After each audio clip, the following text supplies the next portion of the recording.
Bisa ketemu lagi kita ya di session, Entrepreneur Innovation Program by Sahejo. Hari ini ya kita ketemu dengan tokoh yang luar biasa. Biasanya kita melakukan tapping di, studio Sahejo. Kali ini kita datang langsung ke kantornya tokoh yang hari ini akan kenalkan ya. Beliau adalah tokoh yang luar biasa ya, masih muda tapi sudah memiliki perusahaan yang, berbasis teknologi. Tidak lain adalah Ronald Yusuf Wijaya. Wijaya.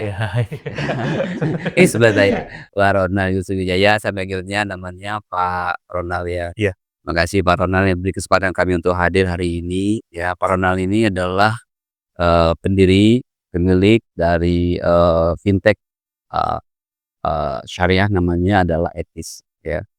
Nah, Pak Ronald, bisa cerita gimana kok bisa masuk ke bisnis fintech yang itu tidak banyak anak muda yang bisa mendirikan fintech.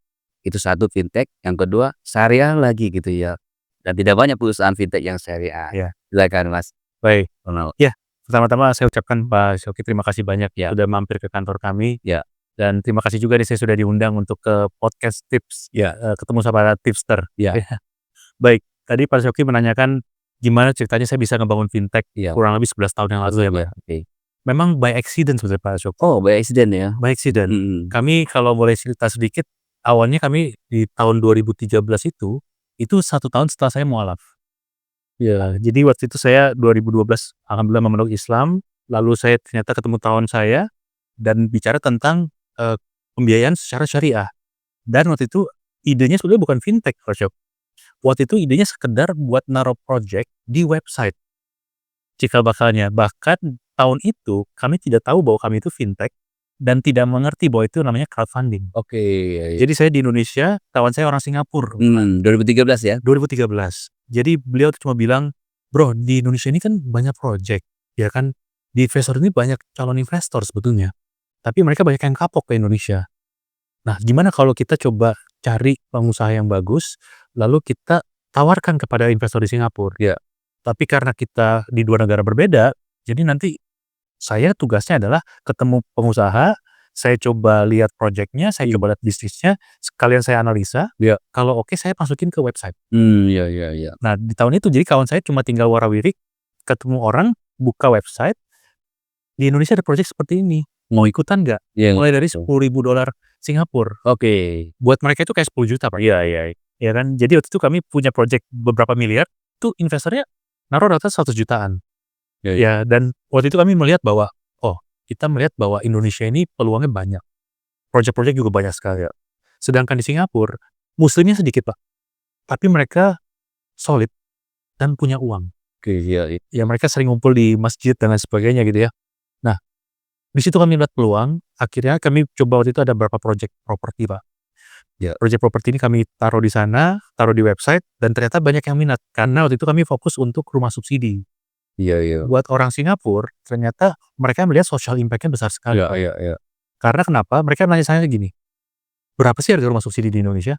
Saya bilang kurang lebih $15.000, setara 140 jutaan lah gitu ya. Murah lah untuk mereka ya? Mereka bilang gini, Pak, di Singapura, Pak Ronald, itu cukup cuma buat sewa ruko, Betul. pinggir jalan, Iya. 3 bulan nggak pakai AC. Iya. Jadi di Indonesia bisa buat seumur hidup. Iya. Nah, mereka bilang itu impact-nya besar, Jadi mereka konsen bukannya invest tapi ada impact sosialnya. impact sosialnya. Iya iya. Nah, terus karena kita juga, structuring secara syariah, jadi mereka merasa lebih nyaman. Nah, disitulah saya rasa bisa dibilang cikal bakal 11 tahun lalu, maaf ini 2025 berarti 12 tahun yang lalu. 12 tahun ya? Oke. Ya, kita mulai Etis, dulu namanya Klub Etis. Namanya klub etis dulu? Iya. Oke. Baru 2016 ketika OJK mulai memperkenalkan peraturan tentang fintech, kami baru bilang, "Oh, ini cocok nih kayaknya. Kita bisa pakai perizinan, resmi gitu ya." Nah, disitulah cikal bakal akhirnya lahirlah Etis Indonesia. Iya iya iya. Mas Ronald, ini kan, tidak banyak perusahaan Indonesia ya yang mampu mendirikan fintech, karena fintech-nya masih baru gitu ya. Nah, bagaimana suka dukanya atau challenge-nya pada waktu awal-awal ya tahun 13. 2013 itu, bisa mendirikan fintech Hmm. dulu? Baik. Pertama, saya ngeliat trennya di Indonesia memang belum ada yang tahu ya, Pak. Iya. Kan jadi karena nggak ada yang ngerti ya, nggak ada pemainnya. Iya. Di tahun itu kami terus terang ketemu dengan beberapa founder fintech yang sekarang, Pak. Mereka tahu kami mulai duluan, Oke. jadi mereka nanya-nanya lah. Iya. Kayak contoh CEO-nya Investri, Iya. sebelum jadi Investri ketemu kami dulu. Oh, oke. Ngobrol-ngobrol dulu gimana sih skema segala macam. Kami jelaskan dan ya tadi ya akhirnya mereka bikin sendiri. Nah, challenge-nya waktu itu memang lebih kepada edukasi ke publik ya. Bahwa sekarang ada konsep baru untuk pembiayaan secara online. Kan hari ini jangankan orang di industri keuangan, Pak. Iya. Orang-orang Awam awam aja kan nggak ngerti ya. Iya. Bahkan lucu, Pak. Kemarin saya baru ada buka rekening di bank syariah dekat sini. Di 2 bank ya, Pak. CS kan nanya sama saya, Pak Ronald ini bisnisnya di bidang apa? Fintech. Apa itu fintech? Ya kan? Orang keuangan aja nggak paham ya. Nah, akhirnya kita ngerasa bahwa ternyata literasi ini sangat penting. Iya. Nah, makanya kita salah satu challenge menurut saya, Pak ya, Iya. utamanya bicara tentang konsep syariah itu udah challenge tersendiri, Pak. Iya. Apa bedanya sama konvensional? Iya, betul. Iya kan? Iya. Katanya mirip-mirip aja tuh. Iya. Dengan teman-teman di perbankan orang nggak bisa bedain. Iya, betul. Nah, kami melihat bahwa dengan konsep fintech, justru konsep syariah ini bisa lebih terlihat. Karena pada dasarnya ketika bicara tentang pembiayaan itu berbagi potensi keuntungan dan juga berbagi potensi risiko. Iya. Tapi tentunya harus resiko yang terukur. Jangan serta-merta orang bisa fundraising di online. Iya. Semua proyek kita terima kan tidak seperti itu. Iya. Jadi kami harus menganalisa 3 hal paling tidak. Dokumen proyek, dokumen keuangan, dokumen legalitas. Nah, saya rasa itu challenge pertama ya, mengenai orang baru tahu bahwa konsep ini sekarang bisa menggunakan online. Iya. Kedua, tadi ya, yang masalah syariah, bedanya apa? Ya, bagi hasil, bagi resiko, tapi resiko juga harus justified gitu ya. Apakah memang ini resiko yang disengaja?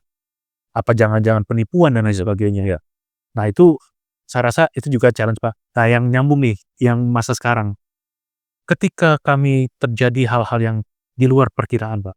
Project misalkan gagal atau fraud, kan kami laporkan ke polisi, Pak. Ngejelasin ke polisi susah, Pak. Polisi kan akan bertanya ya, ini lokusnya di mana? Lokasinya itu Ya, logonya. online. Gimana caranya online itu ya kan? Jadi belum nyambung ya? Nggak nyambung, Pak. Waduh, itu kalau boleh curhat, berapa kali saya ke polisi dengan kasus berbeda, itu ngulang, Pak. Jadi biasanya mungkin 2 jam cukup untuk jelasin, mungkin minimal 3 jam lebih, Pak. Iya. Nah, itu saya rasa Challenge ya. bagian dari proses, Pak. Iya. Di mana ini kan di Indonesia ini sesuatu yang cukup baru. Walaupun sekarang secara industri berarti sudah umur 7 tahun, 8 tahun malah, ya kan? Namun edukasi ini ternyata masih perlu terus digalakkan. Iya. Ditambah, kalau saya boleh cerita tambahkan, Pak, orang taunya fintech seperti kami itu seperti tempat pinjam uang kan. Ya kan? Oh, butuh pinjaman. Iya. Ke fintech aja gitu. Iya. Baik itu yang konsumtif maupun yang produktif. Ya. Nah, orang lebih kenal yang konsumtif, Pak. Iya. Ya, orang mungkin lebih kenal istilah pinjol. Ya, oke. Ya. Atau sekarang kita lagi rame-rame bikin image baru namanya Pindar. Pindar ya. Supaya singkatan dari pinjaman daring. Ini untuk mendepresiasi, mengubah image yang sekarang udah terlalu jelek, negatif terhadap pinjol. Betul, Pak. Sebetulnya sih lebih tujuannya ini ya, Pak ya, supaya masyarakat bisa paham kalau pinjol itu pasti yang ilegal. Karena ternyata berdasarkan data per 2024 Desember itu ada 8.000 lebih pinjol ilegal yang ditutup. Bayangkan tadi ya, jumlah yang legal hanya ada 97, Pak. Iya, tinggal 97 ya. Tinggal 97. Dari 165. Oke. Nah, artinya di sini masyarakat wajar kalau lebih paham tentang pinjol. Iya. Padahal yang legal itu kan beda sekali perlakuannya. Iya. Baik itu yang konsumtif maupun produktif ya, Pak. Bahwa contoh kami juga dibatasi manfaat ekonominya. Bahwa nggak boleh ngecas yang predatory lending. Iya. Ya kan, kalau yang ilegal 1% 1 hari. Iya. Yang legal 0,3 Pak. 0,3 iya, per hari. Ya. Iya. Jadi maksimum 9% per bulan. Dan kelihatannya tahun ini atau tahun depan akan dikurangin lagi. Turunin lagi. Iya. Turun terus dari dulu awal ya. Harapannya apa? Awal dulu 0,8 ya sebelumnya. Betul. 0,8 sekarang 0,3. 0,3 betul. Sempat 2 tahun lalu 0,4, Pak. Iya. Nah, itu yang untuk konsumtif ya. Iya. Kalau untuk produktif seperti etis, kami memang 0,1 Pak per hari. Iya.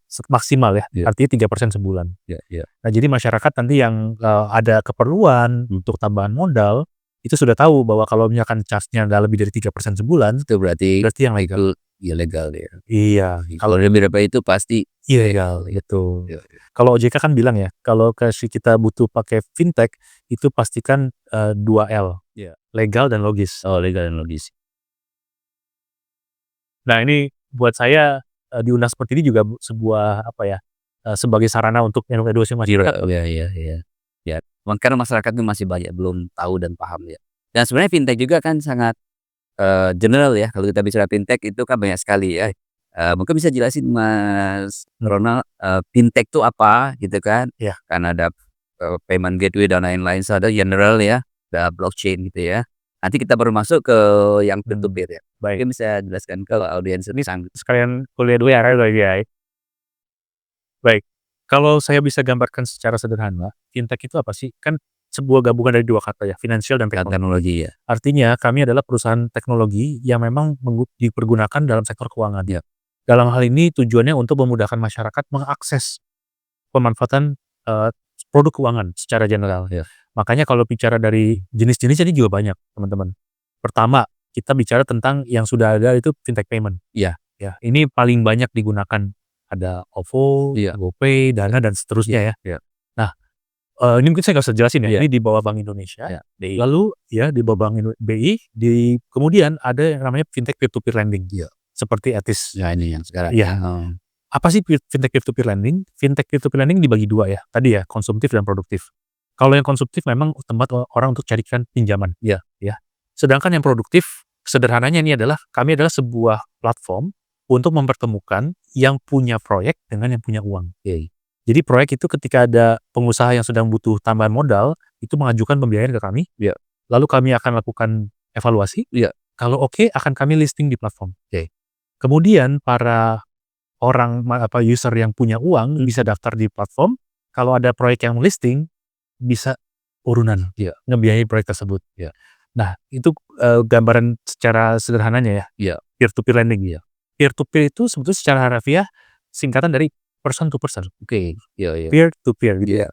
Jadi itu kita sebagai administrator lah, betul ya, di tengah untuk kalau bahasa kerennya broker online. Iya.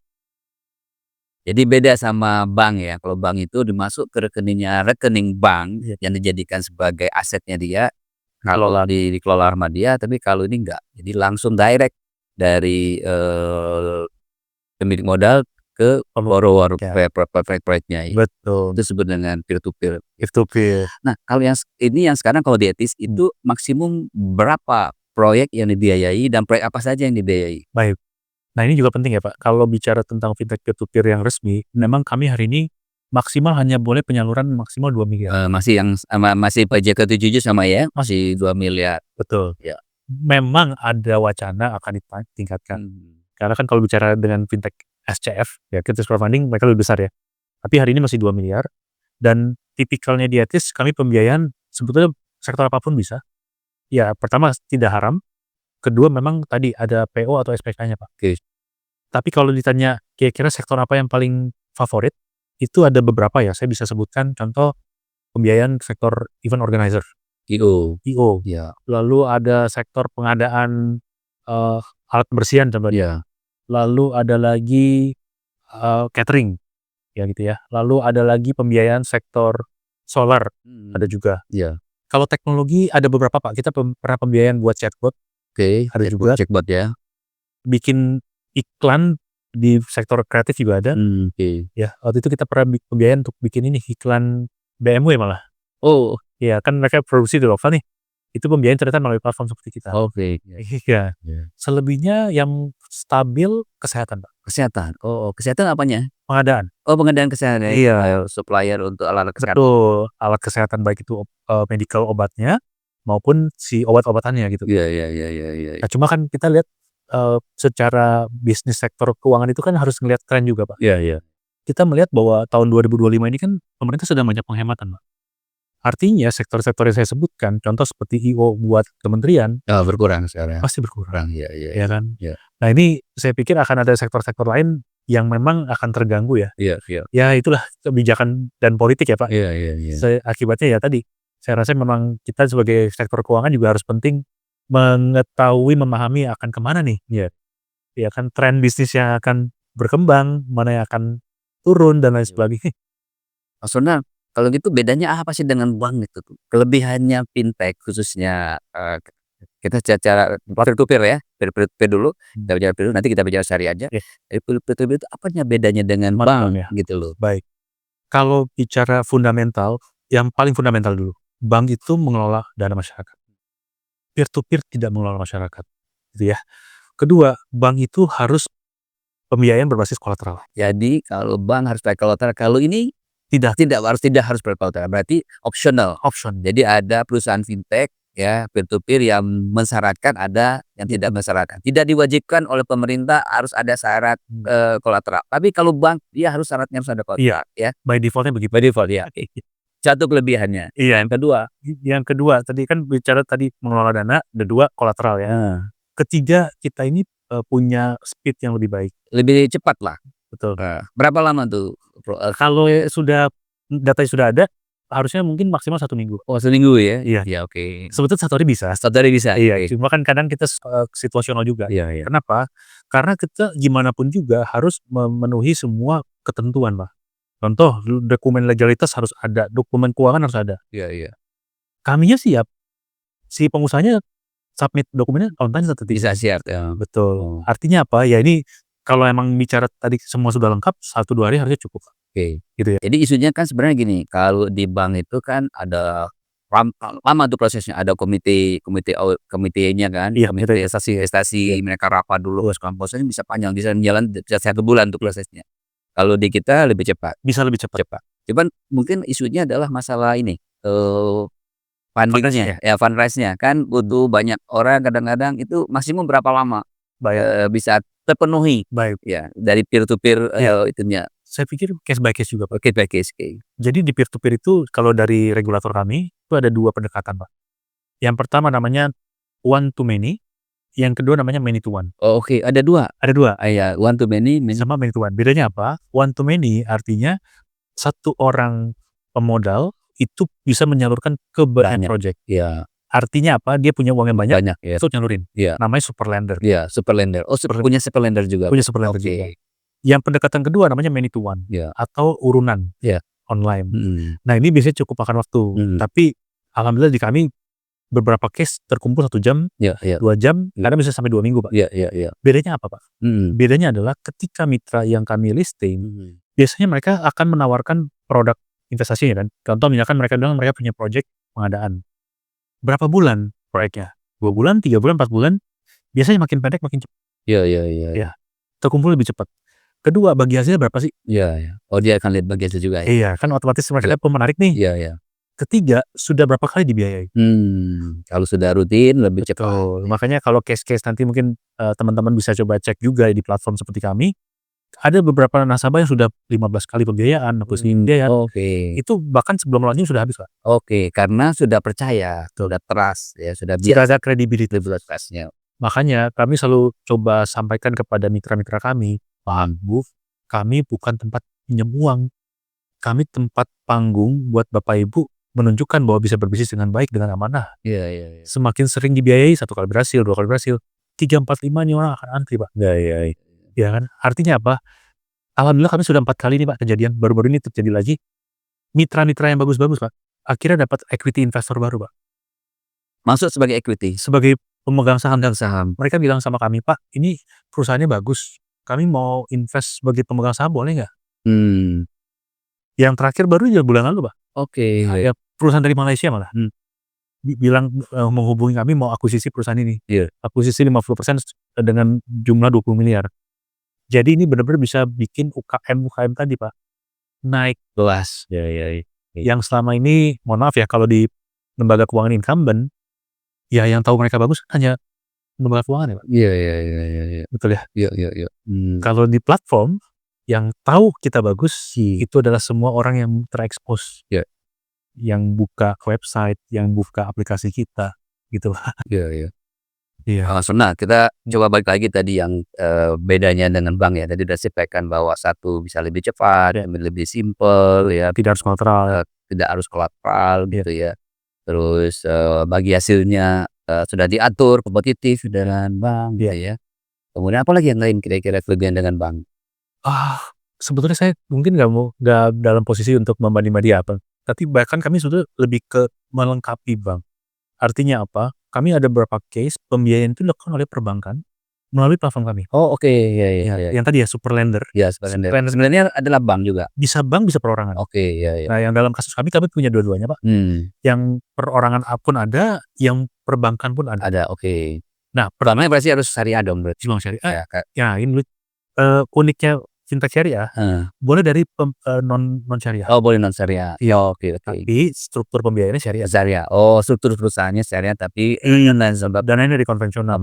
oke. Kan istilahnya ini mensyariahkan dananya ya. Tapi nggak boleh sebaliknya, Pak. Ya kan, bank syariah tidak boleh melalui ke fintech konvensional. Terus satu lagi tipster, kelebihan dari fintech ini atau peer to peer lending ini, tolong dikoreksi kalau saya salah, adalah mereka boleh mencari investor dari luar negeri. Masih seperti sekarang, masih ya? Jadi tidak hanya orang atau lembaga dalam negeri, tapi juga membawa dana dari luar negeri untuk masuk ke Indonesia. Itu persyaratnya seperti apa? Baik, yang paling diutamakan biasanya adalah mereka harus di KYC dulu, Pak. Oh di KYC dulu. Karena mohon maaf ya, kan syariah ini entah kenapa ditempelin sama terorisme. Ya. Begitu dana masuk ke perusahaan syariah, ini jangan-jangan dana terorisme. Iya. Tapi konvensionalnya bukannya juga di KYC juga? Ada, tapi syariah ini kan lebih dari lebih berat lah. Lebih berat, lebih dibikin stigma seperti itu. Ya berarti kami juga memang harus punya mekanisme untuk melakukan verifikasi KYC tadi. Biasanya kami kerjasama dengan pihak ketiga, Pak. Oke. Di luar negeri maupun di dalam negeri. Oh pihak ketiga. Iya siapa pihak ketiga itu? Kalau di luar negeri ada yang namanya name scan. Name scan? Iya. Oke. Scan nama ya. Iya. Kalau di dalam negeri? Di dalam negeri kita ada beberapa yang mungkin sudah cukup banyak digunakan di publik. Ada Privy. Oh Privy. Privy ada. Vida. Kebetulan dua-duanya anggota di asosiasi. Iya. Jadi saya boleh sebut merek. Iya nggak apa-apa. Ya sekalian juga kita mau ke promosi ya. Iya. Nah setelah itu juga cukup banyak sekarang. Dan sekarang itu ada lagi untuk ngecek yang namanya DTTOT atau TPPU. Jadi mencegah pengguna yang memang terindikasi PEP, personal exposed person ya, political exposed person. Nah ini namanya ILUMA, Pak. Nah ILUMA ini bisa membantu kami untuk men-screening pengguna-pengguna yang terindikasi apakah memang dia PEP atau mungkin dia juga terindikasi terafiliasi dengan dana terorisme dan pencucian uang. Ini inline bisa terkoneksi dengan OJK? Betul. Bisa terkoneksi. Bukan dengan OJK, tapi kami harus API. Oh API dengan mereka. Oh oke API dengan mereka. Jadi seperti ketika ada pengajuan tengah malam itu tetap bisa jalan, Pak. Itu udah sistem semua yang jalan semua. Contohnya nih Mas Ronald, saya punya teman misalnya kerja di Saudi di perusahaan minyak lah Aramco. Dia punya tabungan banyak. Terus bagaimana caranya dia masuk untuk menjadi dananya ya? Iya. Nah kalau ini kan diaspora ya? Iya. Berarti orang Indonesia punya identitas Indonesia? Iya. Bisa, Pak. Langsung aja, langsung aja. Kalau seandainya dia warga negara asing misalnya? Kalau warga negara asing ada mekanismenya. Mekanismenya ada? Memang jurusnya beda-beda, Pak. Oke. Kalau di beberapa perusahaan ada model SPV. Jadi mereka di-pooling dulu dananya, satu SPV baru di sini salurkan.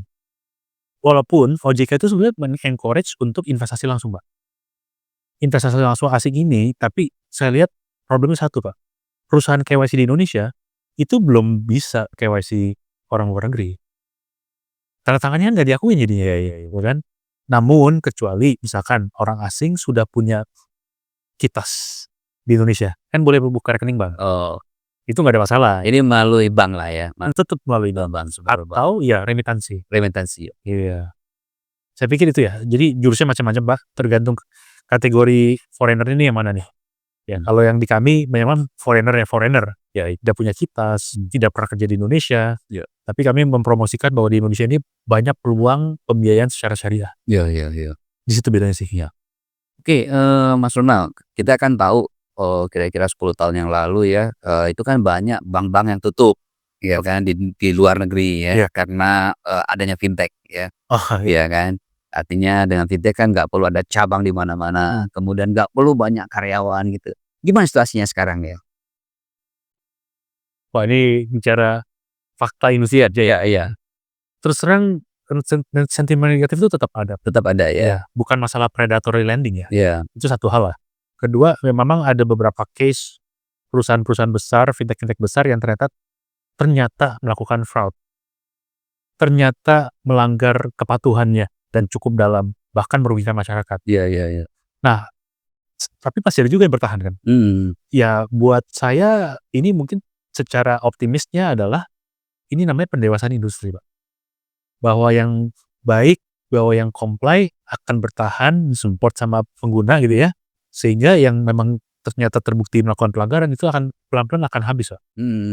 Ya, dan ini juga siklus. Iya. Semua bisnis kan ada siklus, termasuk di keuangan. Iya. Fintech pun sama gitu kan. Iya. Saya pikir bahwa ini tadi ya, kemarin siklusnya fintech lagi banyak hype, semuanya pengen ke fintech.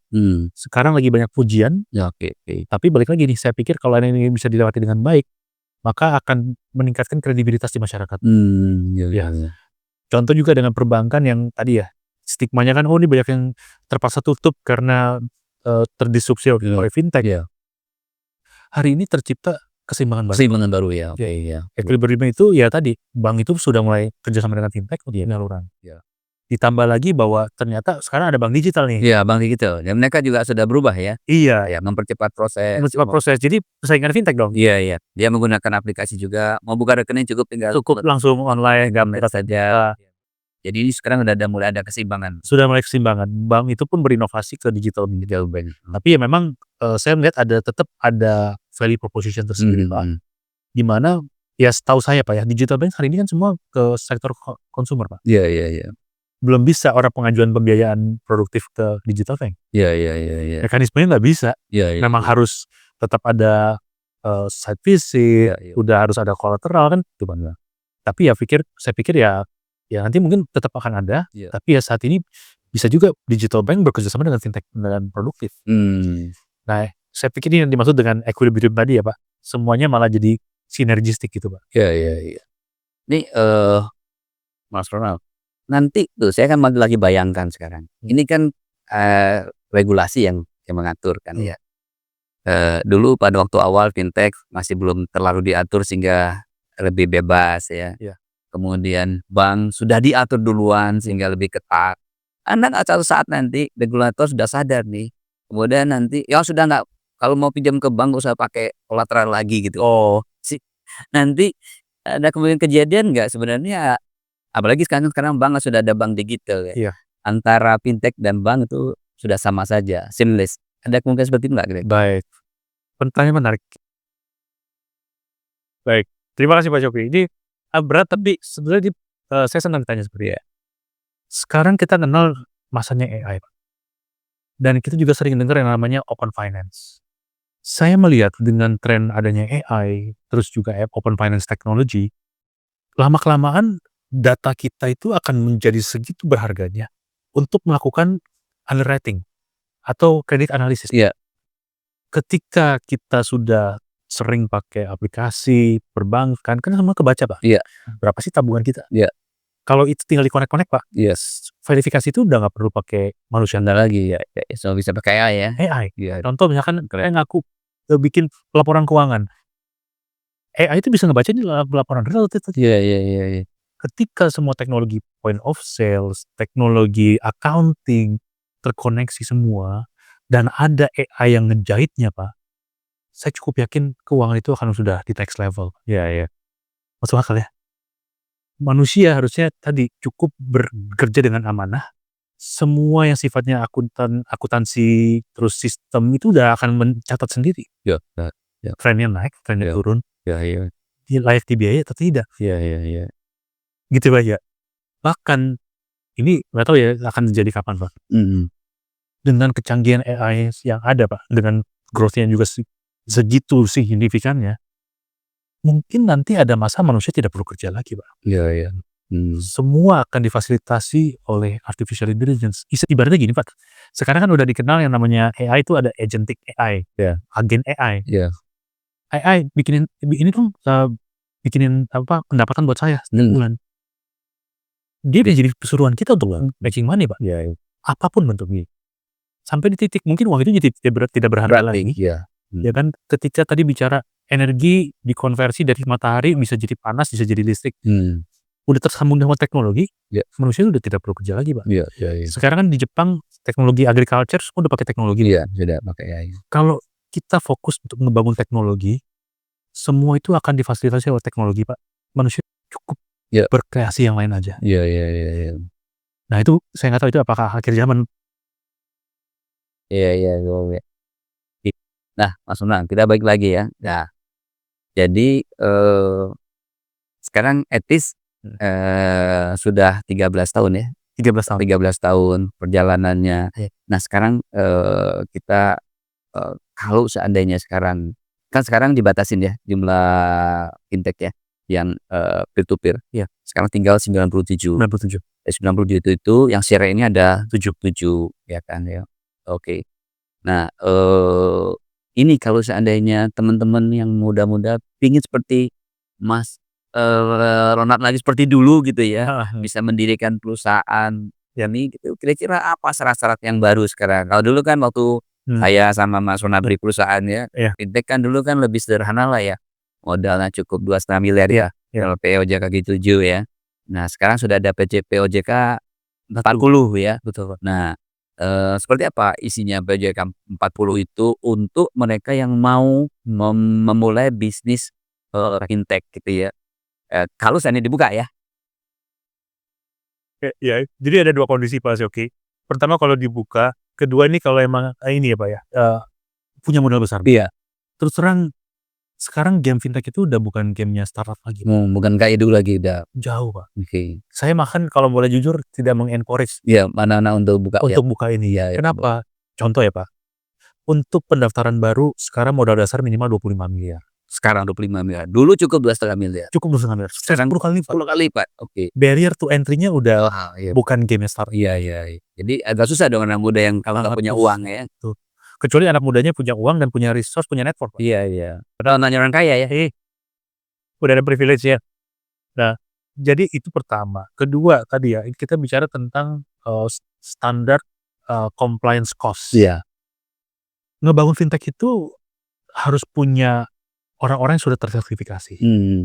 Startup nggak bisa, Pak. Iya iya iya. Ya kan biaya sertifikasi berapa? Belum lagi harus ISO. Iya iya. Terus juga ada mekanisme pelaporan setiap bulan yang memang Nah, itu yang berat ya. sangat ketat, Pak. Iya. Bahkan telat lapor itu ada dendanya, Pak. Iya. Oh, ada dendanya ya? Denda, Pak. Iya iya iya. Saya pernah lihat grafiknya, saya sampai cuma bilang sama tim saya, yang ada bekas anak buah Pak Syawik ya. Saya bilang, wah saya kasihan sih sama mereka. Iya. Satu lagi Pak, contohnya Pak ya, di pelaporan itu Pak, ada yang unik Pak. Entah kenapa belum bisa diintegrasi by system. Jadi pelaporan itu kadang ada beberapa manual ya, tim di sini harus sih jam standby jam 1 atau jam 2 malam, itu baru submit online Pak. Oh, oke. Ya buat saya, kok agak kurang ideal ya. Kan harusnya jam 10 ya udah nggak ada kerjaan lagi, jam 7 malah atau kalau standar office hour jam 5. Iya. Tapi ini terpaksa mereka harus nge-recap sampai jam 12 malam, cut off time, lalu submit laporan itu ke regulator. Iya iya iya iya. Harusnya kan bisa di sistem, Pak. Iya iya iya. Cut off ya udah langsung di bukunya masuk gitu kan, Iya. teknologi. Iya iya. Nah itu saya pikir salah satu challenge hari ini, Pak. Iya, challenge-nya ya. Ketika teknologi kita mungkin siap, mungkin di counterpart-nya belum terlalu siap. Ya entah kenapa ya gitu. Iya iya iya. Ya kita juga nggak mau nyalain lah ya, Iya. kita juga ada alasan yang fundamental yang saya belum tahu. Tapi itu adalah salah satu yang memberatkan sih. Iya iya. Apalagi yang memberatkan? Ini lihat rambut saya ya. Udah makin banyak putihnya, Pak. Pas Syafqi kenal saya udah cukup lama. Kebayang nih pusingnya kayak. Terus saran saya sih kalau andaikan teman-teman dari ini ya tipster ingin berinovasi, coba inovasi teknologi yang lain, Pak. Oke oke, iya. Iya, fintech sekarang sudah ada ya. Mungkin teknologi pendukungnya seperti artificial intelligence. Pendukung fintech ya. Pendukung fintech. Iya iya. Saya pikir itu sangat ideal. Ya tadi kecuali memang teman-teman ngerasa bahwa tadi punya resource yang cukup, punya privilege yang cukup dan network yang cukup, silakan. Kita butuh sebanyak-banyaknya Baik. Iya. Dan ini pun saya pikir industri yang sedang terus berevolusi. Iya iya iya. Saya yakin juga regulator juga ketika membuat kebijakan juga berpikirnya juga tidak sebentar ya. Iya. Ini harus dilihat aspek kanan kiri, perlindungan konsumen, perlindungan data pribadi, yang belum ada satu Pak, perlindungan penyelenggara Pak. Oh. Kami ini Risikonya banyak juga ada. banyak. kalau kena fraud, Iya sih. yang disalahin siapa, Pak? Iya iya iya. Kami, Pak. Iya, betul betul. Kami udah kena tipu, disalahin sama user, ya kan, disalahin sama regulator. Iya iya. Kami nggak pernah terlindungi, Pak. Mesti ada lawyer khusus berarti? Aduh, lawyer-nya nggak berani juga, Bos. Lawyer khusus bayarnya lebih mahal lagi ya? Nah, jadi saya pikir ya tadi ya, ini pendewasaan industri yang terus-menerus dengan dinamikanya semua, tapi ya saya pikir ini tetap dibutuhkan. Iya iya iya. Pengusaha kan nggak semuanya itu punya kolateral, Pak. Saat ini yang bisa membantu ya si fintech, Pak, ya seperti kami. Bahkan ya harusnya ini dibantu, disupport oleh regulator, stakeholders lain, bahkan sampai pemerintahan ya, untuk dijagain gitu, Pak. Iya, supaya kami bisa tetap menjaga kepatuhannya satu, tapi tetap eksis gitu kan ya. Bantu UKM-UKM yang memang saat ini diharapkan punya alternatif, Pak, untuk Iya iya dibiayai. iya iya. Gitu. Ya, tipster, jadi Mas Ronald ini sudah kenal lama sama saya, ya. Kebetulan kami sama-sama di Asosiasi Fintech Syariah. Kebetulan, kami punya fintech syariah yang waktu itu juga, tidak jauh berbeda ya, kita, diterdaftar Iya ya. di OJK. Cuma kebetulan Mas Ronald terus, kami sementara stop dulu ya. Itu memilih jalan yang benar, nih. Dan kebetulan, ini kita Mas Ronald ini kebetulan adalah Ketua Asosiasi Fintech Syariah Indonesia, ya. Kebetulan sekretariat pertamanya di kantor kami dulu ya, Iya. di kantornya kita ya. Kan kita punya fintech namanya Syarfi. Bisa cerita nggak, apa kegiatan dari fintech syariah dan apa tujuannya dari apa sih ini? Ya. Ya, ini juga pertanyaan penting ya, Pak Syawki. Kan industri ini masih bisa dibilang prematur ya. Artinya masih masyarakat belum paham. Jadi di asosiasi ini kami punya komitmen untuk melakukan literasi sebanyak-banyak. Pertama, tujuannya apa sih asosiasi fintech syariah ya? Fintech-nya belum banyak, apalagi syariah, Pak. Iya. Kalau kita lihat secara keseluruhan fintech yang sudah berizin di Indonesia, ada 300 lebih. 300 lebih ya? Yang syariah hanya 30 maaf, 30 totalnya. Artinya hanya 10%. Iya. Itulah kenapa kami berkumpul di satu asosiasi yang memang kita yakin bahwa teknologi ini bisa mendorong ekonomi syariah di negara ini. Karena ternyata negara dengan muslim population besar seperti Indonesia, 30 tahun ini secara market share hanya nggak nyampe 10%, Pak. Oke, kan 10% ya. Ya kan? Entah kenapa kita terjebak di single digit ini, Pak. Iya iya iya. Bahwa negara dengan populasi sebesar ini ternyata ekonomi syariah juga nggak pernah nyentuh 10% kan ya. Nah, fintech syariah kita ini adalah kumpulan semua stakeholders yang percaya bahwa ekonomi syariah bisa didorong melalui teknologi. Makanya di asosiasi ini cukup unik, Pak. Kita mengundang bukan hanya penyelenggara fintech, Tapi yang lainnya juga tapi ada akademisi, pendukungnya ya? pendukung Ya. industri dan ekosistemnya, baik itu perusahaan akuntansi, perusahaan law firm yang memang syariah, tapi memanfaatkan teknologi. Oke. Jadi kita terbuka ya, perusahaan media, apapun yang menggunakan teknologi, walaupun mungkin sebatas sosial media, Pak. Iya iya iya. Tapi ini teknologi bisa mendukung, maka bisa bergabung dengan APSI. Betul. Dan alhamdulillah, Pak, ini kami sudah punya tim yang sangat lengkap di sekretariat. Bahkan tahun lalu kita berhasil melaksanakan kegiatan sosialisasi itu sampai 130 lebih, Pak. Oh, 130 lebih? Event. Wah, setiap tahun ya? Iya, di mana kami hitung rata-rata itu kami setiap minggu tuh ada berapa event, Pak. Supaya apa? Supaya masyarakat teredukasi. Iya. Saya pikir ini udah paling fundamental sih. Iya. Ditambah lagi kami juga punya program workshop, namanya workshop AFSI Academic Partner, di mana project ini adalah ketika kami praktisi memberikan workshop Kepada akademisi, oke. baik itu dosen Atau mahasiswa? ataupun mahasiswa. Iya. Untuk apa? Untuk menumbuhkan SDM di bidang teknologi. Dan syukur-syukur maunya di syariah. Iya. Ya kan? Iya. Karena memang kita lihat sayangnya di sini, Pak. Syariah ya. Lapangan pekerjaan syariah itu belum banyak, Pak. Paling bank syariah, fintech syariah. Iya. Ya kan? Iya. Nah, makanya kami ingin berharap nanti mahasiswa, dosen itu bisa juga membuat platform-platform syariah sehingga tercipta lapangan kerja baru. Tujuannya itu sih. Baik itu nanti mereka mau jadi entrepreneur-nya boleh, ataupun yang berkarya sebagai karyawan di perusahaan-perusahaan syariah tersebut. Ini sekarang anggotanya sudah berapa, Mas Ronald? Hari ini alhamdulillah ada 92, Pak. 92 ya? 92. Baik yang peer to peer maupun non peer to peer yang tadi ya? Betul. Nah, tadi nyambung pertanyaan Pak Syawki nih. Fintech itu kan ada macam-macam ya, Pak. Tadi saya sudah sebutkan payment, lalu peer to peer, ada yang namanya securities crowdfunding. Securities crowdfunding. Betul. Ya. Nah, ini juga nih yang agak unik juga dia, baru juga ya? Betul. tapi penyelenggaranya baru 16. 16 itu, syariah dan non-syariah. Betul. Yang syariah ada berapa? Yang syariah ada 5. 5? Maksud Maksud Syafiq ya? Syafiq, Syafiq, saya ingat, saya coba mention ya. Iya. Syafiq, Syafiq, Urun RI, Nurul Eri, Fandex, Pandex, LBS Urundana kategori bukan syariah tapi mereka syariah. Ada satu lagi Vestora, oh beda. Tapi dia tidak masuk di peer to peer kan, dia masuk di securities crowdfunding. crowdfunding sendiri ya? Sendiri, betul. Memang yang unik di securities crowdfunding, Mbak, ternyata penyaluran untuk sukuknya itu 10 kali lebih besar daripada obligasinya. Oh, besar ya? Besar. Itu nilainya berapa kalau di dalam Baik. Seingat saya ya, untuk sukuk penyaluran itu udah mencapai total penyaluran di securities crowdfunding itu mencapai 1,7 triliun. 1,7 triliun? Iya. Dalam waktu? Berarti sekarang 4 tahun. 4 tahun? Oke. 5 tahun lah. 5 tahun dan terus, naik ya? Masih naik. Iya, Walaupun kalau bicara peer to peer kan jauh, Pak. Iya, betul betul. Peer to peer, satu perusahaan peer to peer ini 1,7 triliun. Iya. Iya kan? Iya. Memang ada challenge tersendiri ketika kita menjalankan securities crowdfunding. Iya. Karena kan konsepnya sukuk, jadi harus ada pelaporan ke kustodian dan lain sebagainya lah. Iya. Nah, itu mungkin nanti kalau teman-teman tertarik punya sesi khusus lah. Ya, saya boleh lanjut lagi nih, Pak, yang kategori keempat namanya inovasi teknologi sektor keuangan. Di mana ITSK ini nyambung yang masuk juga sekarang cryptocurrency. Oh, cryptocurrency. Iya. Oke. Jadi perusahaan-perusahaan penjual aset kripto itu masuk di OJK juga sekarang. Oke, masuk ke OJK sekarang. Tadinya kan di Baperti ya? Oh, sekarang pindah ke OJK? Betul. Oh. Per tanggal 10 Januari 2025 di bawah OJK. Ada berapa perusahaan yang bergerak di bidang, Aset digital ya? digital? Aset digital yang sudah berizin itu ada 16. 16, lumayan banyak ya? Betul. Hmm. Dan yang lagi proses ada sekitar 24. Oh, oke. Iya. Masih berproses di situ. Tapi ya mereka fokus di jual beli aset kripto aja. Iya. Kan di sini belum bisa dibilang cryptocurrency. Iya. Karena kan Bank Indonesia masih belum membolehkan, Pak, Iya. menggunakan kripto sebagai currency. Tapi kripto aset boleh. Nah, itu mungkin nanti ada sesi lanjut.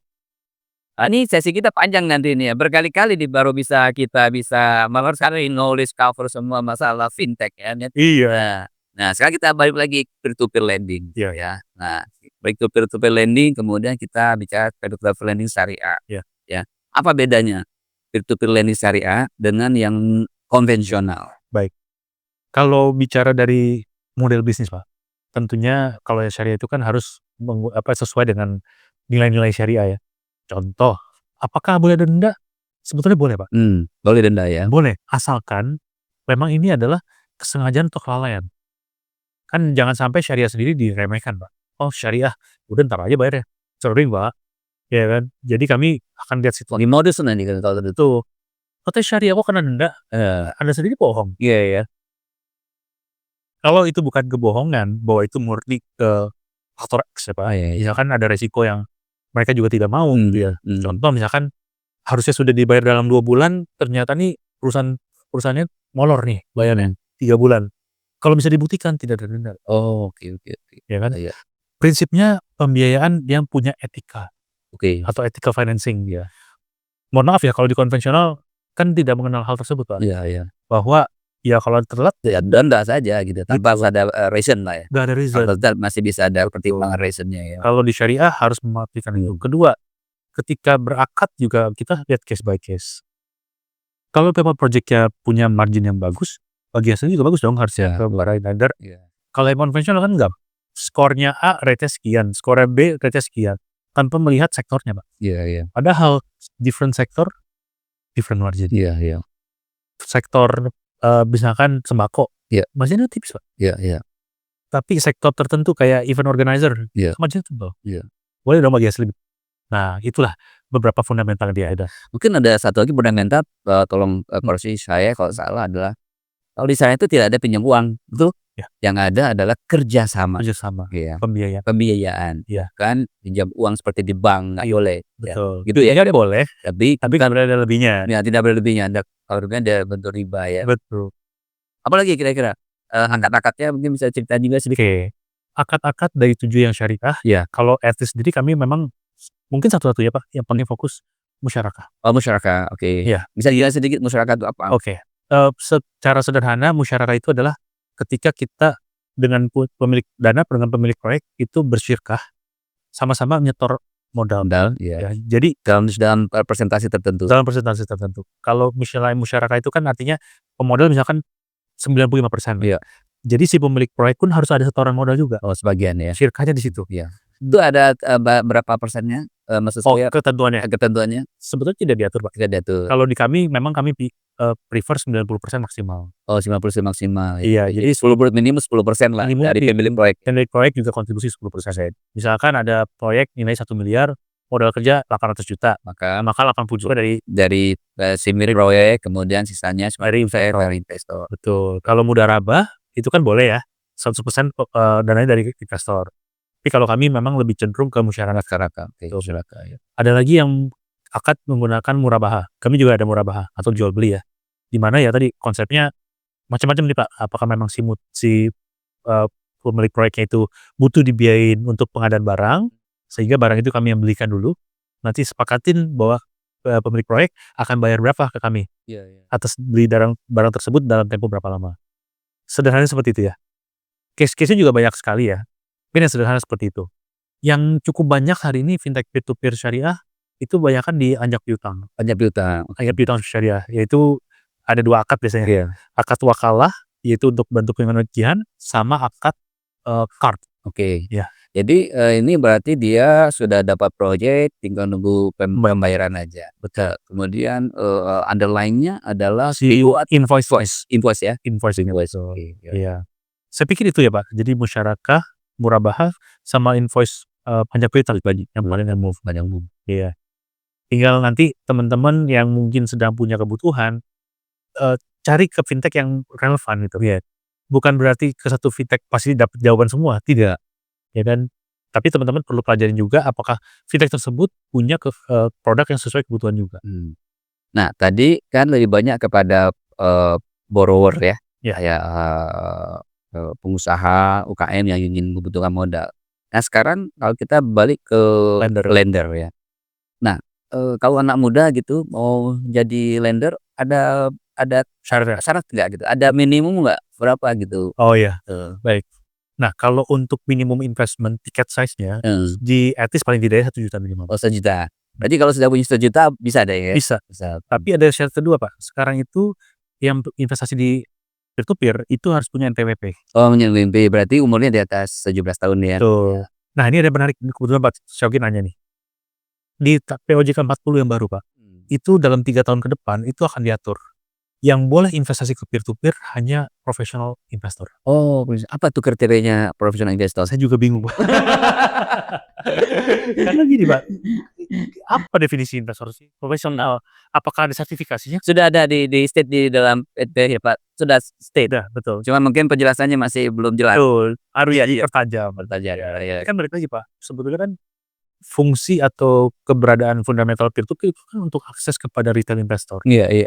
Sehingga investor biasa, investor kecil juga bisa mengakses proyek besar. Iya betul. Tujuan itu Pak. Iya. Memang ini sedang lagi di appeal ya Pak. Kami coba perjuangkan bahwa kalau bisa jangan seperti itu. Mungkin rasio dibatasi boleh. Iya. Misalkan retail investor itu maksimal sekian persen. Ada ketentuan juga Pak, bahwa retail investor itu hanya boleh investasikan maksimal 5% dari gaji 1 tahun ya Pak. Oh, berarti sudah 1 tahun gajinya ya? Iya, jadi gajinya di annualize dulu, hanya boleh 5%. 5%. Yang diinvestasikan ke peer-to-peer. Oke. Itu bagaimana cara tahunya ya? Tuh. Sebenarnya kan self declare Pak. Iya. Oh, self declare. Oh, dia di self declare lah, kayak pajak dulu lah ya. Iya, walaupun Pak, kan retail ini nggak seneng Pak dibongkar. Saya ngapain bongkar-bongkar salary saya ya? Saya mau invest disuruh begini, saya mendingan nggak usah invest. Betul ya? Iya. Nah, makanya ini saya pikir juga dinamika industri Pak. Iya. Regulator pun juga mungkin melihat ini juga karena banyak sekali fintech yang gagal mengedukasi lendernya Pak. Ya kan bahwa fintech kita ini kan platform saja Pak. Iya. Sehingga ada potensi profit, ada potensi resiko. Tapi sebagai platform, kami juga harus punya mekanisme menganalisa resiko juga dengan baik. Ibaratnya kalau proyek kami jelek, orang kan malas masuk. Iya. Ya kan? Tapi misleading-nya adalah banyak platform yang mengposisikan bahwa investasi kami pasti untung. Dijamin asuransi. Dapatkan keuntungan seperti pasti sampai dengan 15%. Orang kan tergiur, Pak. Iya. Padahal itu resiko, itu bom waktu sekali, Pak. Iya. Lebih baik kita jujur bahwa ini projeknya seperti ini, ada ratingnya sekian, tapi ada lainnya misalkan. Contoh, proyeknya sudah sering dengan pemasaran yang sama, UKM-nya sudah berdiri sekian lama, track record keuangannya seperti apa. Iya. Berbasis itu, Pak. Sama kayak kita mau beli saham kan, Iya. baca fundamentalnya dulu kan. Iya. Nah, itu yang miss di saat ini, Pak. Terus tadi kalau yang lender berarti 1 juta ya, minimum bisa ya, jadi kalau punya uang 1 juta udah bisa menjadi investor ya. Ya kalau lebih, ya lebih bagus lagi. Nah sekarang yang borrower ya, yang borrower berarti, maksimum 2 miliar. Ada minimum nggak? Kalau di etis, minimum kami saat ini 100 juta. 100 juta ya? Tapi mungkin dalam waktu dekat kita bisa di bawah itu. Oh gitu. Iya. Terus ada waktu nggak selama tenornya berapa lama? Kalau tenor sebetulnya nggak diatur, Nggak diatur di OJK ya? tapi yang kami paling pas, paling ideal itu di 3-4 bulan. 3-4 bulan. Iya. Oke. Jadi 3-4 bulan ideal lah ya. Tapi bukan berarti lebih nggak bisa ya, case by case lah ya. Case by case ya. Terlama kami ada satu project sampai 3 tahun udah ada. Iya. Yang paling cepat 1-2 bulan lah. 2 bulan ya. Iya. Terus bagi hasilnya itu kalau bisa diceritakan juga. Baik. Bagi hasilnya Setara berapa ya? setara dengan berapa gitu? Baik. Kalau nanti mungkin teman-teman bisa cek juga ya. Bagi hasil itu paling rendah itu 12% per annum. 12% Setara ya? Iya. Paling besar itu kami pernah 24%. 12% ada. Iya. Itu setara 2% per bulan cost of fund-nya ya. Artinya apa? Bagi investor maupun bagi lender, ini kami kan hanya mempertemukan. Iya. Ya kan? Jadi di situ memang apa yang muncul di website adalah itu haknya investor. Iya. Ya. Ya hak investor ya. Betul. Nah, terus etis dapat apa dong? Nah, cuannya ya. Iya. Ngambilnya di mana? Ngambil dari pihak lender atau dari pihak borrower? Kalau Berapa banyak? baik, kalau kami saat ini memang fokus dapatnya dari borrower, Pak. Borrower. Oh Iya. oke. Jadi borrower yang sedang butuh pembiayaan, sedang butuh investment, Investment ya. berakad dengan kami, namanya akad wakalah bil ujroh. Oke, wakala bil ujroh. Iya. Jasa lah ya. Jasa, agency fee. Jadi agency. Jadi platform kami dapat namanya platform fee. Ya, berapa tuh? Range-nya 2-5%. Oh, 2-5%. Tergantung kepada jenis bisnisnya, seberapa lamanya. Betul. Ya. Tergantung tenor, tergantung risiko, Ya. tergantung macam-macam. Tapi dari pihak investor nggak diambil? Saat ini tidak. Nggak. Oh, Saat ini tidak. oke. Iya. Ya. Jadi mungkin kedepannya akan ada chance-nya juga. Iya. Tapi kita case by case lah. Iya. Oke, menarik juga nih. Berevolusi terus. Ya. Nah, kita balik lagi tadi ini isu terkait dengan masalah apa namanya itu yang sekarang lagi rame-rame, ada yang sampai bunuh diri. Oke. Ya, namanya adalah pinjaman online. Dan pinjaman online ini masih identik dengan fintech dan masih identik juga dengan fintech peer-to-peer kan. Iya, sangat. Nah, bisa dijelaskan nggak apa bedanya pinjol ini dengan fintech yang pindar tadi? Yang sekarang pindar masih belum umum nih. Belum. Tapi mungkin bisa dijelaskan itu. Baik. Oke. Yang fundamental dulu. Iya, fundamental dulu ya. Kalau bicara pinjol dengan pindar, kan pinjol itu yang ilegal, pindar yang legal. Iya. Yang ilegal cenderung bunganya itu lebih dari 0,3%. Oke, tadi ya pasti ya. 0,3%. Iya. Terus yang legal kan hanya maksimal 0,3. Iya. Kedua, yang legal hanya boleh mengakses 3 hal. Namanya camilan. Camilan ya, oke. Iya, kamera, mikrofon, location. Ya. Kalau yang lain ya. nggak boleh yang lain. Kalau yang ilegal itu camilannya plus macam-macam semua diambil sama data. Semua diambil, betul. Dan walaupun sebetulnya kalau bicara tentang mekanisme analisa resikonya dengan pendekatan yang bertanggung jawab, ini bagus banget, Kak. Iya. Kenapa saya bilang begitu? Saya juga baru tahu ya, ternyata tuh semua itu ada scoring ya, Pak. Bukan baru tahu sih, artinya berkembang terus nih, itu ada scoring. Dulu kan kayak camilan itu kan ada kamera untuk selfie. Selfie itu fungsinya untuk face recognition, lalu live face detection, lalu OCR dan lain sebagainya. Mikrofon untuk melihat biometrik kita. Apakah suara kita ini sama dengan yang di telepon. Location untuk ngecek apakah si data kita bilang kita tinggal di Jakarta Barat nih. Tapi kenapa tiap malam Jakarta Timur? Iya, di mana posisinya dia? Posisinya dia. Nah, itu buat ngeverifikasi, Pak. Iya, verifikasi. Nah, sekarang contoh email kita Pak, itu ada scoring-nya. Yang pakai Gmail sama yang pakai Yahoo, tinggiannya pakai Yahoo skornya. Kenapa tapi tinggi ya? Iya. Kenapa Pak? Oke. Nggak tahu, belum tahu saya itu. Nah, karena Yahoo itu udah nggak ada Pak. Artinya orang yang pakai email Yahoo udah lama pakainya. Iya. Semakin lama pakai email, semakin bagus. Iya. Tapi kalau dia pakai emailnya company lebih bagus nggak? Lebih bagus. Jadi ada scoring Lebih tinggi ya. Betul. Jadi yang pakai emailnya pakai @gmail.com sama yang @etis.com, ini email etis.com. Jadi yang gratisan lebih rate-nya lebih rendah lah dibandingkan mereka yang sudah berlaku. Kan rasional aja. Iya kan? Contoh lagi Pak, nomor telepon. Yang nomor teleponnya 11 digit sama 12 digit, scoringnya beda. Oh iya. Karena satu pasca bayar, siapa bayar. Iya. Nomor 082 sekian sama 083 sekian, itu beda lagi. Karena ini nomor baru nih. Iya. Kita perlu bisa ngelihat ini nomor udah dipakai berapa lama. Semakin lama dipakai, semakin tinggi nilai. Sekarang bukannya sudah online dengan OJK juga? Belum sampai sekarang? Belum ya. Apa nih untuk mekanisme scoring? Oh maksudnya ini ya Kan maksudnya data center. ya. Itu ada lagi Pak. Jadi Artinya gini, kalau seandainya orang mau minjem Iya. ya atau orang mau proyek itu cek dulu. kalau ada kan ada BI checking. Iya. Nah, sekarang sudah connect sudah connect. Betul. Artinya harusnya sudah lebih baik dong. Betul. Kalau kita kenalnya BI checking atau Slick. Iya, Slick. Iya kan ya? Slick. Di Fintech namanya Fintech Data Center. Oh, namanya Fintech Data Center. Iya, atau Oke. FDC. Oke. Nah, FDC adalah ketika kami ada pengajuan, kami akan lakukan screening apakah si nasabah tersebut ada pinjaman atau pembiayaan Di tempat lain. Sudah ketahuan. Nah, aturan POJK baru Pak. Oke. Pengguna atau borrower hanya boleh pinjam maksimal dari 3 peer-to-peer. Kalau dulu kan nggak diatur. Iya. Makanya sempat ada kejadian ada satu orang itu pakai sampai 12 peer-to-peer. Resikonya apa Pak? Gali lubang tutup lubang. Iya, betul. Iya. Nah, dengan dibatasi seperti ini, artinya ya kita sudah menghindari yang tadi namanya gali lubang tutup lubang. Oh iya. Mungkin terjadi, tapi kan hanya sebatas 3 aja. Iya. Dan nimpa yang lain. Iya.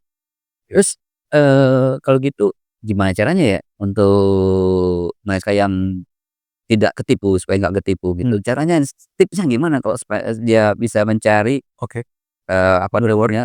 borrower atau ya perusahaan ya peer to peer yang kira-kira yang benar, yang legal tadi namanya Pindar. Nah, bagaimana dia membedakan Pindar dengan Oh iya. Iya. Cara paling sederhananya Pak, sebelum masyarakat menggunakan Pindar, bisa cek dulu di situsnya OJK. Jadi dia masuk ke OJK dulu. Iya. Sudah ada di OJK Sudah ada. Ada listnya. Ada ojk.go.id atau bisa kontak ke WhatsApp OJK 08 157 157 157. Hafal. Harus hafal. Kan udah hafal nanti dari lulus sama OJK ada Fadil disentuh sekali. Betul Pak. Ya, jadi di situ bisa teman-teman ngecek, itu ada chatbot juga. Iya. Hanya apakah ini legal atau enggak. Jadi yang legal sekarang tinggal 97. 97-nya ada di websitenya OJK. Lihat aja situ. Nah, disitulah yang legalnya ya. Betul. Di luar itu berarti ilegal. Pertanyaannya, kenapa kok ilegal masih banyak gitu? Baik. Harusnya kan diberantas saja gitu kan ya, supaya nggak banyak korban lagi gitu. Dan itu kan merusak Merugikan masyarakat dan merugikan juga kita kan sebenarnya bisnis sebagai pebisnisnya. Iya, kita berpengaruh juga kan. Sangat. Terus terang ini upaya yang terus-menerus Pak. Bahwa kami tadi ya udah kerjasama dengan OJK, kerjasama dengan Kominfo, kepolisian, Bareskrim dan lain sebagainya. Ini tadi kami berusaha untuk tutupin. Problemnya tutup satu muncul 2 banyak ya. Mati 1 tumbuh 1000. Iya, tumbuh 1000 ya. Ada data nggak berapa total yang pinjol pinjol yang sudah tutup dan berapa yang masih kira-kira masih bisa? Baik. Yang ilegal yang sudah tutup 8.500. Wow, 8.500 ya. Pinjol ilegal yang sudah ditutup. Ya, pinjol ilegal yang belum ditutup walau. Iya. Ini ya. Tadi 90 berapa? 97 versus 8.000 yang sudah mati gitu ya. Dan belum ada lagi yang hidup gitu ya. Betul. Wah, ini challenge ya. Challenge untuk regulator ya, untuk bagaimana menertibkan pinjol-pinjol yang ilegal tadi. Betul. Karena mungkin bisnisnya menarik ya. Iya, tadi ya. mereka bisa ngecas 1% 1 hari. Bisnis apa Pak Syafri? Iya Ya bisa kayak gitu. iya. Eh, Jangan-jangan itu, uang dari cuci uang juga ya kali ya? bisa jadi. Jadi dia uang keluar dari, setan masuk ke iblis sih. Iya. Iya itulah, makanya saya pikir salah satu mandat kami di asosiasi dan pengurus Pak, kami semua berkomitmen tidak akan pernah nolak kalau diundang untuk sosialisasi. Iya. Baik itu podcast baik itu acaranya kampus baik itu dibayar maupun tidak dibayar. Buatnya ada kewajiban juga dari OJK untuk melakukan edukasi juga kan di Literasi. asosiasi ya, literasi kan ya. Bahkan besok nih tepatnya, besok jam 1 kami diundang ke DPR Pak. Baru aja undangan masuk tadi, Iya. salah satunya adalah agenda untuk apa sih, program literasi kami. Ya kalau kami terus terang saat ini paling efektif selain tadi ya podcast seperti ini, kami ke mahasiswa. Mahasiswa. Karena satu mereka cepat nangkep, Iya. kedua mereka bisa amplifikasi ke orang tua Orang tua dan keluarga sekitar. ya, dan sebentar lagi dia lulus dan mungkin juga sekarang juga dia sudah bisa menjadi investor atau menjadi Betul, follower kalau dia punya proyek-proyek gitu kan ya. betul. Ya ini next generation ya. Next generation. Iya. Saya pikir next generation kita nih akan sangat savvy terhadap teknologi. Iya. Ya Kan kan smart lah guys. sudah sangat terbiasa. Biasalah, iya. Betul. Ya mudah-mudahan Biden nanti, keuangan udah open finance, Iya. lebih terbuka ya. Iya. Karena salah satu yang miris juga Pak, ini saya cerita secara curhat ya. Iya. Kan untuk kita bisa underwriting kan kita bisa buka data dari data provider ya Pak. Yang saya dengar sistemnya udah ada Pak, tapi nggak dinyalain Pak. Sistem sudah ada. Udah Oke, ya. ternyata itu ada beberapa pos untuk income-nya lembaga ini Pak. Oh, oke. Oknum ya, bukan lembaga. Oknum lah ya, ya kita nggak boleh bilang lembaga gitu. Nggak bisa, Ya. karena memang ini oknum. Oknum ya. Aku disempres. Iya. Ya jadi oknum-oknum ini memang mendapatkan manfaat dari sini, Iya. padahal bisa itu ngebantu buat kita scoring supaya inklusi terhadap masyarakat yang butuh pembiayaan itu lebih baik. Iya. Nah ini PR kita bersama. Iya. Tuh, waktu kita nggak cukup nih sebenarnya nih, masih banyak mau ditanyakan ini ya, tapi karena waktunya terbatas, ya kita harus, segera akhirin. Tapi sebelum kita tutup, tipster kita pengen dengar juga dari Mas Ronald ya, yang sudah lebih kurang 13 tahun, Iya. membangun bisnis, yang tidak umum ya, fintech ya, khususnya peer to peer lending, dan lebih spesifik lagi syariah. Dan tidak banyak juga perusahaan fintech peer to peer lending di Indonesia, hanya 7 ya, termasuk, perusahaannya etis yang dibangun oleh Mas Ronald gitu ya. Bisa dikasih tips nggak untuk technopreneurship-nya dan innovation-nya, untuk, siapapun lah ya, tipster yang ingin menjadi technopreneur atau memberikan motivasi pada mereka sudah jadi entrepreneur sekarang supaya lebih termotivasi lagi, lebih baik lagi, bisa survive, bisa sustain gitu ya. Gimana tipsnya untuk bisa menjadi technopreneur seperti sekarang ini? Baik, saya rasa nggak ada jurus yang one fit for all ya Pak Yogi ya. Di sini kuncinya selain kita mau inovasi, kita harus persistence. Persisten, oke. Itu yang, hari ini saya pikir kuncinya sih. Karena persisten itu juga ada levelnya Pak Syukti. Iya. Di mana kita ngerasa teknologi itu yang kita bangun itu Canggih. tapi kan teknologi berevolusi terus. Oh iya, berkembang terus. Apakah kita mau ikutin? Iya. Ya, apakah kita bisa adaptasi dengan teknologi yang terbaru? Iya. Jangan-jangan sudah sering juga kejadian kita udah berinvestasi banyak ke teknologi yang kita kembangkan, ternyata begitu jadi udah tidak relevan lagi, sudah ada yang baru lagi. Betul. Oke. Nah, sebagai technopreneur, kalau saya sih tetap yakin ya, teknologi ini benar-benar kata kunci buat kita bisa ngedorong ekonomi, Oke. kehidupan secara general. Iya. Kan teknologi itu untuk memudahkan. Iya. Tinggal teknologinya di bidang apa. Iya. Nah, kalau kami di sektor keuangan, mungkin teman-teman punya inisiatif lain di sektornya Iya. tidak kalah penting. Bahkan nanti ketika terjadi yang namanya open finance, kami perlu teknologi teman-teman juga. Iya. Ya kan mengintegrasikan kecanggihan teknologi dari teman-teman, sektor agriculture, health tech, medication, dan lain sebagainya. Uang itu akan bisa mengalir dengan lebih efisien, lebih tepat sasaran. Jadi teknopreneur ini jadi pasukan bersama sudah Iya. ngebangun sistem itu. Terakhir, mungkin saya lupa tadi, ini kaitannya dengan isu ya, yang bukan isu, fakta ini ya. Ada fintech yang bermasalah ya karena fraud, baik CEO-nya atau Sih lah ya, belum juga lah ya, belum juga lah Manajemen ya? manajemennya. Terus, apa kira-kira, pesan ya, tipsnya ya supaya, itu tidak terjadi gitu, terutama untuk Iya. ya untuk pelaku ya, kemudian juga untuk kita semualah gitu ya.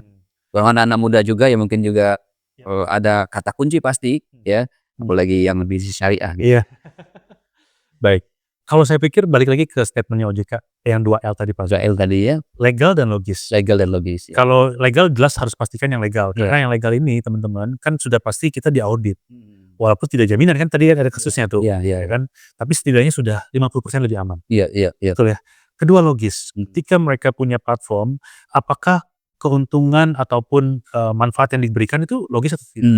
Iya. Kalau dibilangnya pasti untung, hati-hati. Iya iya iya. Lebih baik ketahuan manfaatkan fintech yang memang jujur-jujuran Iya aja. iya iya Ini ada resikonya loh, iya iya. masuk ke sektor real, Ya nggak ada bisnis yang tidak ada risiko. tidak ada. Nah, Iya. pertanyaan yang paling dasar gini, Pak Shoki dan teman-teman tipster ya. Mhm. Lebih aman mana invest melalui sistem platform atau langsung? Iya iya iya. Jawabannya melalui sistem. Iya iya iya. Kenapa? Melalui sistem kita ada yang namanya cek KYC, cek scoring, Iya iya. cek FDC atau stake. Iya. Kalau kita invest langsung, Iya. kita nggak pernah tahu nih orang datangnya di mana saja. Iya iya iya. Kita nggak tahu track recordnya seperti apa, Iya iya iya. ya kan? Kita nggak tahu juga nih apakah emang mereka mau bawa kabur Iya. dengan dokumen palsu dan Iya sebagainya. iya iya iya. Jadi di situ triknya teman-teman buat bandingkan. Iya iya iya. Punya uang nih, ada teman yang ngajuin atau orang lain ngajuin invest di saya, Iya iya iya. mendingan suruh masuk ke platform. Iya betul. Kalau dicek semuanya oke, baru invest. Karena sudah dibantu screening. Iya. Iya gitu ya. Jadi harus balance.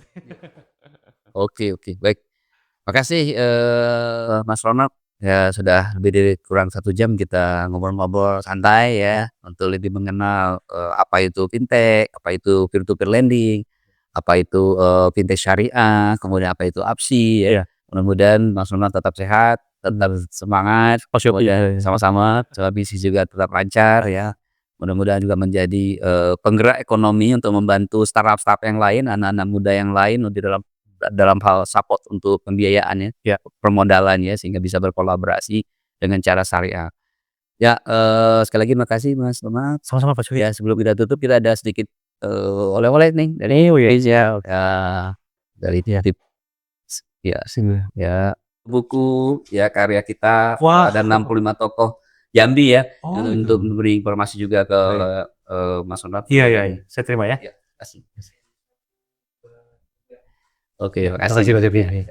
Baik, tipster, makasih atas, waktunya sudah, menonton kita dan sudah, mendengarkan, sharing dari Mas Ronald ya. Sampai ketemu lagi dari kesempatan.